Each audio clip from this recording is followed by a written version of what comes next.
Hello there, I'm Ariana Hunter, real estate broker and financial expert. And today we're going to be talking about home inspections. And the reason I'm talking about it is because usually this is one of the stages in the process of purchasing or selling that is scary to both the seller and the buyer.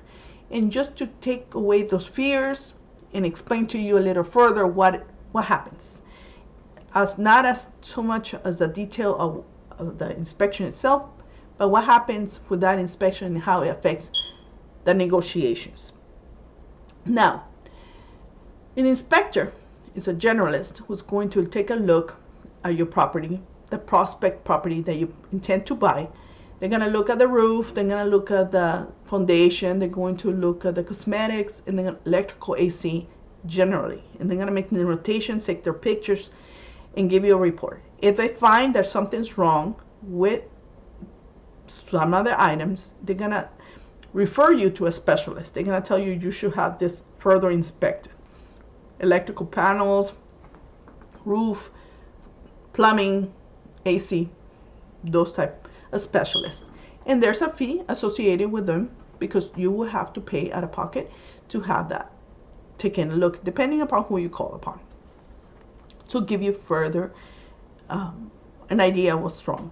Now, once the report is submitted, then negotiations start. And usually that's how they're used. For the most part, the buyer's agent is going to go to the seller's agent and going to tell them this is the stuff my buyer wants fixed. So then the seller could decide either to have it fixed, professionally done, and submit proof that those things were done to the buyers. Give them credit, money-wise, say, well, we're not going to do it, but we're going to credit them. Or we decide not to do anything. So as a buyer, you have the option to, like I said, if they are willing to do the work, then that's great. If they're not, if they're willing to give you the money, well, that's great too, because you do it yourself. You'll hire somebody. And then that could be done either before closing or after closing, depending on the arrangements you make. It depends on the bank. It depends if you're financing. It could be some loans were required to have some work done. So those things are taken into consideration, or decide to walk away and drop the deal. Now, usually that happens during the option period, and the option period is when you buy some of those days for the inspection. And that's when the negotiation takes place. So the fear for the seller is that there will be great expenses to fix, and well, that's the biggest fear, and that will prevent them from selling the property. Now, when you are going to purchase, you have to keep in mind that a lot of things are considered when listing the property.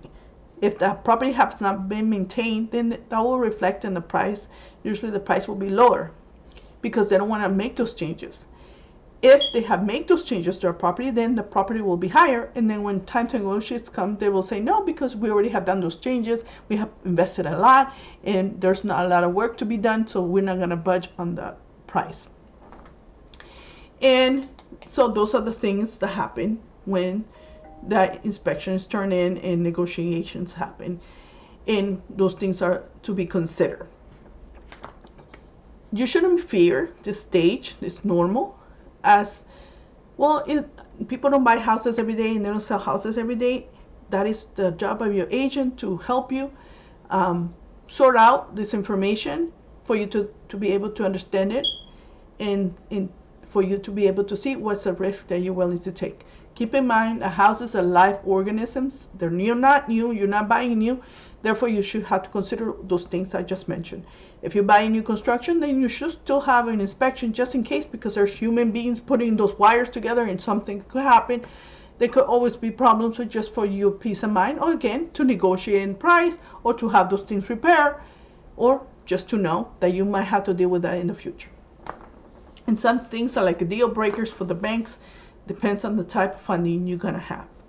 So you shouldn't fear the inspections. Inspectors are seen like negative, but they're not negative. They're doing their job, and their job is to look at the worst scenario and give you the picture, so you are able to see, well, I could sleep knowing this. I have to deal with this later, or not now, or I don't even want to deal with this. And your job as an agent is to tell you, well, what is the norm and what is your options, and not, to help you with the process, knowing that it's just like anything else. When you're buying a car, you're going to have somebody take a look at it, the engine, to see if the car is going to be running. Same thing when you're purchasing a property, but it's nothing to fear. There's solutions, and usually those solutions are taken care of before or after the sale. Now, purchasing services contracts will help you with ACs, some plumbing, depends on the service contracts you purchase. Some people don't buy them, and if you don't, then the first encounter you have with the problem, then you might decide to purchase one, and then you'll pay a deductible and those things will be covered. Or you will have to get insurance, and insurance will cover major items such as roofing or plumbing or major items in the house. Or you could self-insure, meaning that you will have those monies to fix it yourself. But you should always keep in mind that you need a $2,000 minimum emergency fund for the repairs of your property, because there's always repairs to be done. Things always happen with properties, okay? You need to change fence, you need to change heaters, all kinds of things that might happen down the future. So it's always a good idea to have the money. Well, I hope that helped you, just to give you a little more clarity of what to expect in the home inspection, and to take away the fear that most people have. Nothing to fear. Have a great day.